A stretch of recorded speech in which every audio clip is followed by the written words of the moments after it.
언제나 명쾌한 해설을 해주시는 뉴스 전문가 세 분이 오늘도 스튜디오에 나와 있습니다.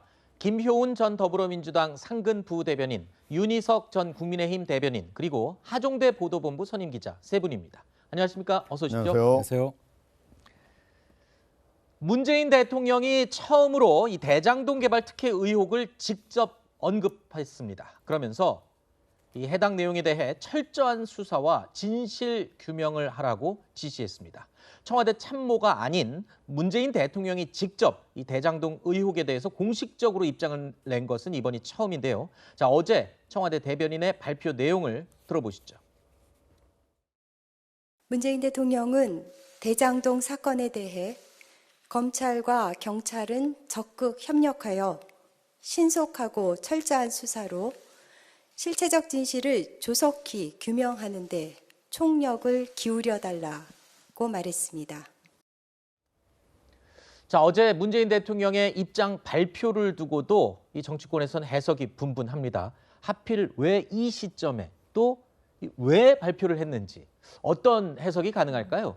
그러니까 지금 이제 대통령 선거가 진행되고 있기 때문에 네. 굉장히 어제 저 발언에 대해서 아마 갑론을박이 좀 많았습니다. 그렇죠. 그러니까 입장이 이게 특정 후보한테 유리하나? 불리한가 이제 이런 그렇죠. 얘기였죠. 근데 대통령께서는 아마 원칙적인 입장을 밝히신 것 같습니다. 이제 네. 워낙 대장동이 벌써 한 달 정도 거의 뭐 전국을 강타하고 있고 이로 인한 국민들의 어떤 민심도 좀 안 좋아지고 있거든요. 네. 그리고 특히 이 문제가 부동산 문제이다 보니까 부동산, 불로소득 이런 문제에서 굉장히 국민들이 그 민감하게 생각하고 있기 때문에 어쨌든 검찰과 경찰한테 빨리 협력해서 신속하게 수사를 하라라는 네. 그런 어떤 지시로 일단은 봐야 될 것 같고요. 네. 이제 그걸로 인해서 대장동의 사건이 어떻게 굴러갈지는 네. 그건 또 검찰과 경찰의 몫이고 또 여론의 몫인 것 같은데 네. 어쨌든 이게 하나의 지금 경선을 그러니까 대통령 선거를 앞두고 매우 중대하게 흘러간 것 같고요. 그리고 이제 대통령 입장에서도 청와대 입장에서도 보면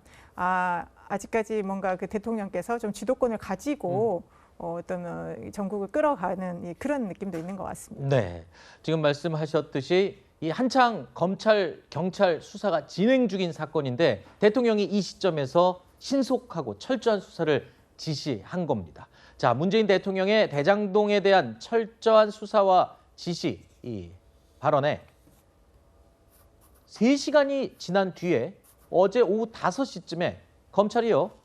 전격적으로 화천대유 대주주죠. 김만배 씨에 대한 사전 구속영장을 청구했습니다. 자, 김만배 씨는 내일 피의자 신문을 받게 되는데 김 씨 측은 검찰의 구속영장 청구에 대해서 강하게 반발했습니다. 변호인단은요. 검찰이 주된 증거라는 녹취록을 제시하거나 또는 녹음을 들려주지도 않았다면서 법률상 보장된 피의자 방어권을 심각하게 침해했다라고 비판을 하고 있습니다.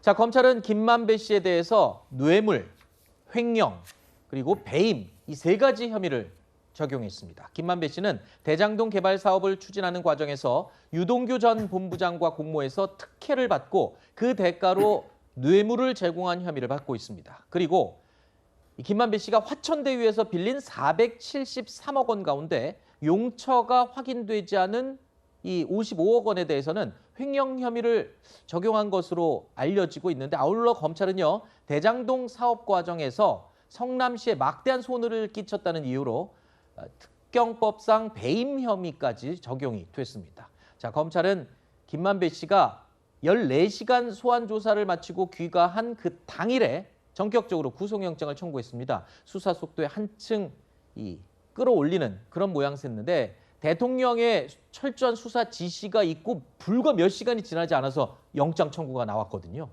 글쎄요. 대통령께서 한마디 하시니까 그냥 갑자기 또 그렇게 수사가 빨라지는 것 같은 느낌이 들긴 하는데 제가 볼 땐 그렇습니다. 일단 검찰에서 조사 한번 해보고 네. 확보한 증거가 워낙 많으니까 구속수사할 필요성이 충분히 인정될 만한 뭔가를 많이 가지고 있다. 네. 이렇게 하나 판단이 되고 네. 또 들린 얘기를 들어보면은 이 김만배 씨가 모든 혐의를 부인하는 입장으로 계속 공격을 하고 있다. 즉 예를 들어서 네. 이 사건이 촉발된 가장 큰 증거라고 할 수 있는 정영학 회계사가 제출한 그 녹취록의 내용에 대해서 신빙성을 깨는 방향으로 지금 전략을 쓰고 있다. 네. 이런 상황에서 이렇다면은 이런 식으로 일관하는 피의자라면은 도주 우려도 있고 증거 인멸의 우려가 있고 구속영장 청구 요건에 딱 맞는 상황 아니겠습니까? 네. 그런 차원에서 구속영장을 전격 청구한 것으로 해석이 됩니다. 네. 일각에서는요, 이 검찰이 대통령 지시 이후에 부랴부랴 구속영장을 청구한 거 아니냐 이런 지적도 하고 있는 상황인데요. 이 뇌물 혐의에 대해서는요, 곽상도 의원의 아들 곽병채 씨에게 퇴직금 명목으로 건넸다는 50억 원에 대한 내용도 포함이 된 것으로 알려져 있습니다. 그런데 이 검찰 압수수색은 진행이 됐습니다만 그 이후에 추가 어떤 수사는 없었거든요. 아직 진행이 안 됐는데 아까 윤 대변인님이 말씀하신 것처럼 검찰이 뭔가 명확한 증거나 근거를 확보했다. 뭐 이런 자신감이 있어서일까요? 이게 이제 뇌물로 만약에 그거를 이제 의유를 하려면은 적어도 그 뇌물을 받았다고 하는 사람을 소환을 해야 될 거 아닙니까? 그렇죠. 형사 입건하고 소환을 해야 될 텐데 물론 내부적으로는 아마 형사 입건은 했을 것 같긴 한데 네. 현재 곽상도 의원을 소환도 하지 않은 상태에서 바로 이제 영장에다가 뇌물로 이렇게 기재를 했다는 거 왜 굳이 그렇게 했을까?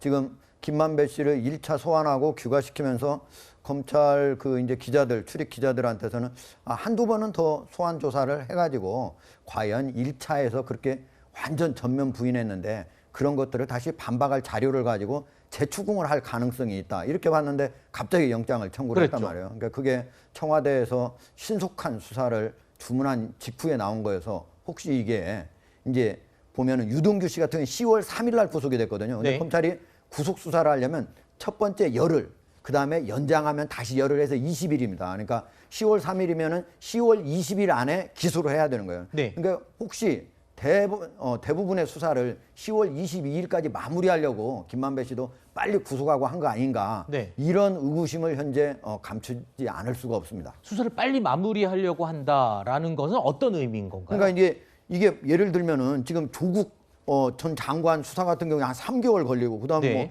박근혜 대통령 관련 수사 수개월이 걸렸잖아요. 네. 근데 이것 같은 경우는 이제 기소하기 전에 첫 번째 구속한 사람을 기소하기 전에 이 수사를 빨리 이게 계속 놔두게 되면은 전체 사실은 다음 20대 대선에 영향이 네. 크게 될 것 같으니까 빨리 마무리하려고 하는 거 아닌가. 네. 이게 지금 현재 수사가 안 된 부분이 현재 뇌물 받았다, 뭐 배임이다, 횡령이다 이런 부분은 됐지만 과연 유동규 씨가 700억이나 받기로 했다면 과연 그 사람만 보고 줬을 것인가? 혹시 다른 사람 보고 준 거 아닌가? 그리고 정치권 로비에 뭐 350억, 네네. 7인 8인한테 350억 줬다는 거 정치권 로비에 수백억에 갔다는 이런 부분들은 전혀 지금 수사가 안 된 상태거든요. 그리고 관련 압수수색도 안 돼 있는 상태인데 이렇게 영장을 청구하는 것이 너무 빠르게 네. 이것만 가지고 정리를 하려고 하는가 하는 의구심을 감추지 않을 수 없게 만든다. 네. 그런 얘기를 할 수 있을 것 같습니다.